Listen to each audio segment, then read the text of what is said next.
In this video, I'm going to talk about part 3 of the Health Communication Campaign project.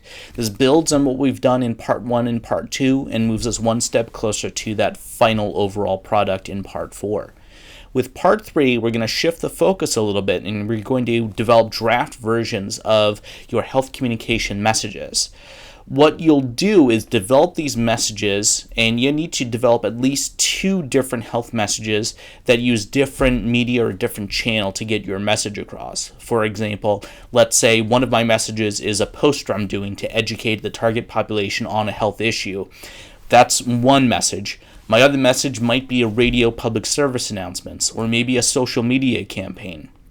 What you'll need to do here is develop 2 different health messages, and each of those needs to use some sort of different channel or different media to get that message across. I've listed some examples in the assignments page under the assignment for part 3 of the project. You can also contact your instructor in case you've got a question or have an idea and want to see if he or she can give you some guidance, or at least let you know if that seems appropriate or not. But the key here is developing 2 different messages that each use a different channel to get the message across. In the paper portion of this assignment, what you'll first do is provide a description of, and this will be a description for each of the messages. So you have a description for message 1 and a description for message 2. What you're going to do is provide a description of how you developed that message, what you've done to create it, and why you've made some of the decisions that you have. I provided more information about this on the assignments page, but in general you'll provide that description.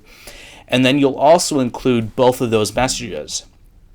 Now, what you could do is attach those. If you're doing, let's say, a poster, you could attach that as an image when you submit your written portion of this assignment.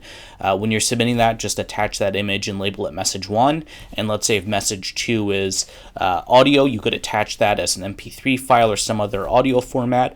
But the point here is that you're attaching those images in some fashion into the submission. So you should be submitting at least the description and then perhaps 2 other files, one each for the messages. And if you can include them in just one submission, that's fine. But your submission to Canvas needs to have that description. That's a written portion, and then also the actual messages that you've created. I would try to get these as close to completion as you can. While I did say draft earlier, they should be further along. It shouldn't just be some nebulous concept. You should have a concrete message 1 and message 2, but they could be ready for some revision or some work or some feedback from your instructor. So they don't need to be completely done, but the further along you have them, the better off that you're going to be. Make sure to look at the assignment page for part 3 of the project, as I've got some details there about the format of the written portion of the assignment, and you can of course contact your instructor in case you have any questions about this part of the overall project.